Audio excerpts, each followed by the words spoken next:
بسم اللہ الرحمن الرحیم۔ السلام علیکم ڈیئر اسٹوڈنٹس، امید کرتا ہوں آپ لوگ ٹھیک ہوں گے اور آپ لوگوں کی زندگی خوشیوں کے ساتھ گزر رہی ہوگی۔ اور ابھی مزید تشریح کی طرف آپ لوگوں کو لیے چلتا ہوں، لیکن وہ جو اوپر شعر تھا اس کی تشریح اس کے ساتھ ایک ریلیٹڈ شعر ہے، اگر آپ کو میں بتا دوں وہ شعر کیا ہے۔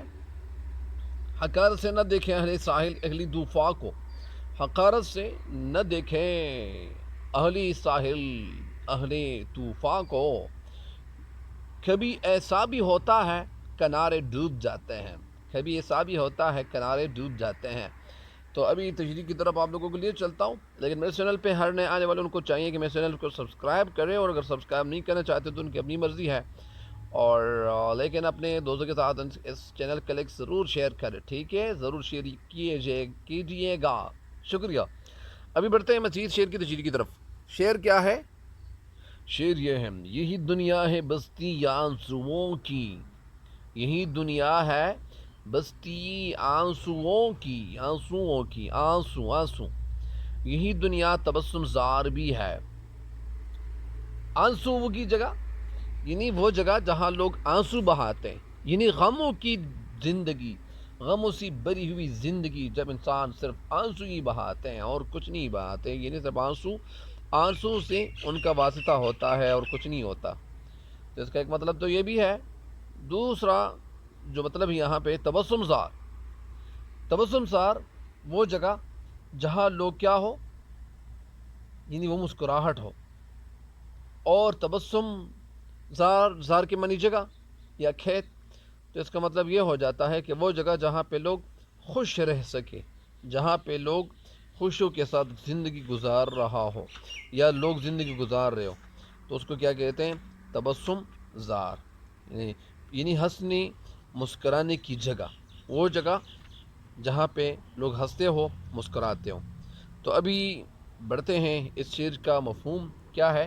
اس شعر کا مفہوم کچھ یوں ہے، اس شعر کا مفہوم کچھ یوں ہے، کیا ہے وہ؟ کچھ یوں ہے: اس دنیا کی بستی میں کہیں کہیں لوگ روتے ہیں تو کہیں خوشیاں مناتے ہیں۔ اس شعر کا یہ مفہوم ہے۔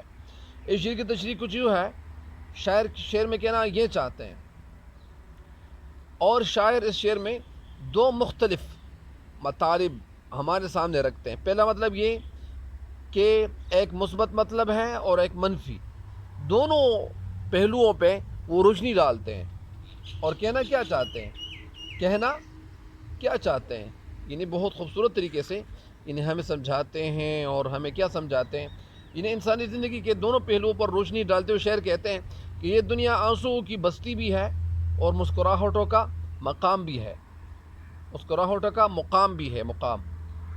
زندگی کی مثال ایک پہیے کے گھومنے کی سی ہے، یعنی زندگی کی مثال جس طرح پہیہ گھومتا ہے، اور اس کی مثال ایک پہیے کے گھومنے کی جیسی ہے، یا پہیے کے گھومنے کی سی ہے یا جیسی ہے۔ انسان کو کبھی خوشیاں میسر آتی ہیں اور کبھی غم، انسان کبھی خوشیوں کے ساتھ زندگی گزار رہے ہوتے ہیں اور کبھی غموں کے ساتھ وہ زندگی گزارتے ہیں۔ جو لوگ غمزدہ ہے یا وہ پریشان ہے، اداس ہے، غموں سے نڈھال ہے، انہیں یہ حوصلہ دیا گیا ہے کہ وہ پر امید رہیں اور خوشیوں کے ساتھ، یعنی وہ کبھی خوشیوں کے ساتھ زندگی وہ بھی گزاریں گے، یعنی ان کو پر امید رہنا چاہیے، ان کو کبھی حوصلہ نہیں ہارنا چاہیے۔ کبھی تو خوشیاں اور راحت کی زندگی ان کو یعنی میسر آ جائے گی، اور ان کو حوصلہ نہیں ہارنا چاہیے۔ اور جو لوگ خوشی اور خوشحالی کی زندگی بسر کر رہے ہیں، انہیں بھی اس بات کی طرف توجہ انہیں بھی دلائی گئی ہے کہ کبھی ایسا بھی ہو سکتا ہے کہ انہیں کبھی غم اور مصیبت کا سامنا بھی کرنا پڑے، یعنی یہ دونوں کو سمجھایا گیا ہے۔ یعنی وہ انسان جو غموں کے ساتھ زندگی گزار رہے ہیں، ان کو کہا گیا ہے کہ آپ کو کہنا یہ چاہیے کہ آپ کو، یعنی ابھی جو آپ غموں کے ساتھ زندگی گزار رہے ہیں، تو آپ کو یہ ہونا چاہیے کہ کبھی آپ کی زندگی میں خوشی آئے گی۔ اور وہ انسان جو غموں کے ساتھ، جو خوشیوں کے ساتھ زندگی گزار رہے ہیں، ان کو بتایا جاتا ہے یا بتایا جا رہا ہے کہ آپ یعنی کیا کریں، آپ یعنی ابھی جو خوشیوں کے ساتھ زندگی گزار رہے ہو، تو آپ کو یہ کرنا چاہیے کہ کبھی آپ کو غم کے دن بھی آپ کے اوپر آ سکتے ہیں، کبھی ایسے بھی ہو سکتا ہے کہ آپ غموں کا مقابلہ کریں گے اور آپ کی زندگی میں مصیبتیں بھی آ سکتی ہیں۔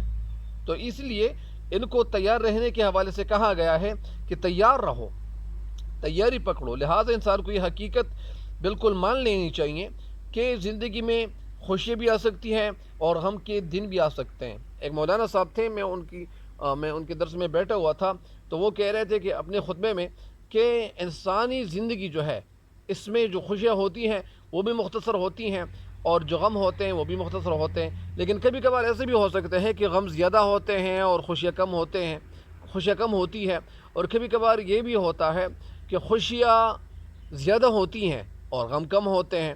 تو یہ انسان جو زندگی گزار رہے ہیں تو ان کو یہ بتایا گیا ہے کہ انسان، اگر تم غموں کے ساتھ ابھی مقابلہ کر رہے ہو تو پر امید رہو، کبھی خوشیاں تو آپ کے قدم چومے گی، کبھی تو خوشیاں آپ کی زندگی میں بھی آئیں گی انشاءاللہ۔ لیکن اگر کوئی ایسے انسان ہے کہ وہ خوشیوں کے ساتھ زندگی گزار رہے ہیں تو ان کو یہ ابھی یہ تیار رہنا چاہیے کہ کبھی ایسا بھی آ سکتا ہے کہ تم جو خوشیوں کے ساتھ زندگی گزار رہے ہو کبھی تمہیں بھی مصیبت سے گزرنا پڑ سکتا ہے، تو ابھی اسے تیاری پکڑو تاکہ آپ تیار ہو۔ اور اسی وجہ سے اس شعر کی تشریح یہی بتائی گئی ہے۔ اگر میں آپ کو ایک دفعہ پھر اس شعر کی تشریح سمجھا دوں، اس شعر میں شعر کہنا یہ چاہتے ہیں کہ دنیا کی جو نرنگیاں ہے، جو خوبصورتیاں ہے وہ بڑی عجیب ہے، بڑی حیران کن ہے، اور اس میں کہیں پر تو لوگ اپنے پیاروں کا ماتم کرتے ہیں، کبھی وہ روتے ہیں، اور تو کبھی خوشیوں کے شادیانے وہ بجاتے ہیں اور خوشیاں مناتے ہیں، کہیں کانٹے لوگ بوتے ہیں تو کہیں کسی جگہ ایسی بھی ہو سکتی ہے، ایک جگہ لوگ کانٹے بوتے ہیں تو دوسری جگہ لوگ پھول جو ہے وہ چنتے ہیں اور ان کو وہ کاٹتے ہیں، اس طرح پھول چنتے ہیں۔ تو اسی طرح کہیں مستقبل کے حوالے سے منصوبے لوگ بناتے ہیں، اور تو کبھی ماضی کا جو غم ہے وہ ماضی کے حوالے سے وہ سوچ رہے ہوتے ہیں۔ بہرحال اس شعر کی تشریح وہی ہے کہ کبھی انسان کو کیا آ سکتا ہے، کبھی کیا آ سکتا ہے، تو اسی وجہ سے انسان کو ہر وقت تیار رہنا چاہیے۔ اس شعر کی تشریح بھی مکمل ہو گئی ہے، اور اللہ تعالیٰ آپ کو خوش رکھیں۔ تب تک کے لیے میں اجازت چاہتا ہوں۔ اللہ حافظ۔